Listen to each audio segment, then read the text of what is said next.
So this video is to educate you on the vulnerabilities of Task Manager when malware attacks a system. I'm going to go ahead and create this project, which will be VB.NET, Visual Basics, and you'll be using a Windows Form app.NET. This program can be named program. You can call it whatever you want, it doesn't matter. This video is for educational purposes to show you how malware enters a person's system via task scheduler and how vulnerable it actually is, as long as the registry is as well. They're probably two of the greatest vulnerabilities in Windows. So what I'm going to do is I'm going to go ahead and double click on this form, and I have some code that I'm going to lay in here.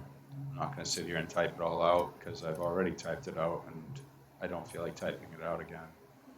But I'm going to have notes inside this code, and I'm going to go through and explain this to you as we go.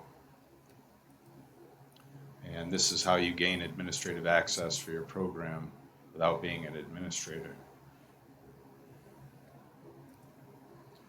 So we're going to see some things light up here. We're going to hover over this until a light bulb appears, and we're going to tell this thing to import system component model.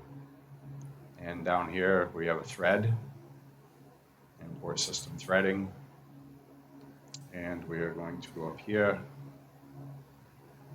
and we have all of this set. The only thing that we don't have all set is this section right here, which we need to copy and paste. We're only doing just the Rhythorian subcontractor. This subkey is going to actually be inserted into the form load. So when the program starts up, this program, it will launch the task scheduling. So why is Windows Task Scheduler a security risk? By leveraging the Windows Task Scheduler service, an authenticated attacker can gain full access to protected files. This can allow complete system compromise from a limited Windows user account. And when I say limited, let's take mine for instance. I am just a user on this, and there is admin stuff that I can't do or shut down, and I'll show you right now. If I were to go into Task Scheduler and let's say, I am going to shut this down because it causes your computer to overheat. If I were to go in here and say I wanted to shut down, let's say I wanted to shut down malware protection. It's going to say you need administrative privileges to complete this task. I just wanted to prove that to you, that this system does not belong to me. So how does all this work? That's a good question. I don't know if you've heard of GPO, but the GPO CDMLit creates a GPO with a specific name. By default, the newly created GOP is not linked to a site, domain, or organizational unit. Basically, this allows us to go in the group policies, which is the GPO, and allows us to begin gaining access to that. And as we go down, we are seeking out the process, and we are going into when we go down to here, we're doing the possession part owning system via security identifier. Security identifier, like if I were to go ahead and go into CMD and type in who am I all, you would go in here and you would see these different numbers. So you have mandatory levels and you have different SID numbers. So basically what happens is that we are going in and trying to establish these groups and all these other things. Right here you can see my number. If I were to expand this and pull this down, you'd see some other ones that come into play, and the different privileges and the different levels or whatnot. And you'll go up here and you're going to see different levels of users for their SID numbers or security identifier numbers. Okay. Well, basically what this program is doing that I wrote is it's going in, and it is the who am I is finding out who the highest is, and then it is basically taking their SID number and creating a task at the highest level. Display to users, groups, and privileged information for basically what whoami does is it displays user group and privileged information for the user who is currently logged on to the local system. If user without parameters, whoami displays the current domain and username, which we just observed. And then here, this is basically calling on the CMD, and it is going through and it is checking these security identifier numbers. Now it recognizes me as this number because I am a user, and this program is designed to go in as at the lowest and then work itself to the highest. And it will check for higher, and this is where all this comes in. And below here, it creates owner ID has discovered the security identifier to be replaced with this SID number that you see, the highest mandatory level for admin. The security identifier SID is used to uniquely identify a security principal or security principal group. Security principals can represent any entity that can be authenticated by an operating system, such as user account, a computer account, or a thread process that runs in security context of a user or a computer account.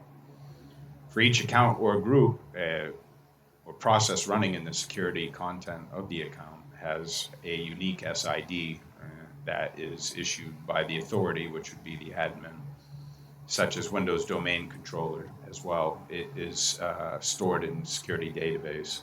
The system generates SIDs that identifies a particular account or group at the time of the account where the group is created. When the SID has been used as a unique identifier for user or a group, it can never be used again to identify another user or group. Each time a user signs in, the system creates an access token for that user. The access token contains the user's SID, user rights, and the SIDs for groups users belongs to. This token provides a security context for whatever actions the users perform on that computer. In addition to the uniquely created domain-specific SIDs that are assigned to specific users and groups, there are well-known SIDs that identify generic groups and generic users. For example, everyone in world of SIDs, identifier groups that include all users, well-known SIDs have values that remain constant across all operating systems. So you get the idea anyway. As we get going, basically how the security identifier works when we're going through this is that the users refer to accounts by using the account name by the operating system internally refers to the accounts and processes that run in the security context of the account by using their security identifiers, the SIDs. For domain accounts and SID as security identifier, principal is created by concatenating, the SID of the domain with relative identifier, RID, for the account. The SIDs are unique within their scope, domain, local, and they are never reused. So now we go down and we are going to elevate privileges. In this section of elevating the privileges, we are elevating the process programmatically, and in computing run as is a command in Microsoft Windows line of an operating system that allows the user to run specific tools, programs under a different username to one that was used to log onto the computer interactively. So that's what this is doing, is it's calling, this program to run as, because now it has got the security identifier number. It's saying run as admin, which is where the last part of this comes in. Now that the information is gathered, we create a backdoor into the system via entry of the task scheduler with the highest login. And we're using background workers to do this, to schedule the startup task. Now, basically, if I ran this and then shut down my computer and went to start it up, this program would start when my computer started up. That's how this works. And I would show you, but you need to take my word for it. That's how it works. This part right here, you would have to change to your program's name. Like mine would be program, so I just put program here. And you would also make those changes in here when you were setting the value name into registry. You'd want to change it to the same thing that you have here. And this is going in and it is creating a task at the highest level. And as you can see here, it says create task, create highest on log on, and then it goes in and basically inserts your program. Now, you can change this run once to run, and if you do that, your program will start every time your computer starts up. This program is only designed to run once when the computer starts up, and that's when it would actually commence to doing. If I had malicious code in this computer to go with this scheduler, then it would only run once and go through that whole process. But this is only a scheduler, just for the record, and it will cause no damage to your computer. And if it does, I will take full responsibility of it and pay for your computer. And you have my word on that. But all of this code that's all this does, is it just basically takes your program and makes it an administrative program. And that's how you create such a thing, and that is how malware attacks your systems. The task scheduler is the most vulnerable. But anyway, I hope you enjoyed this, and I hope you don't use this in any negative way. It is for educational research and to enlighten you on the weaknesses of task scheduler.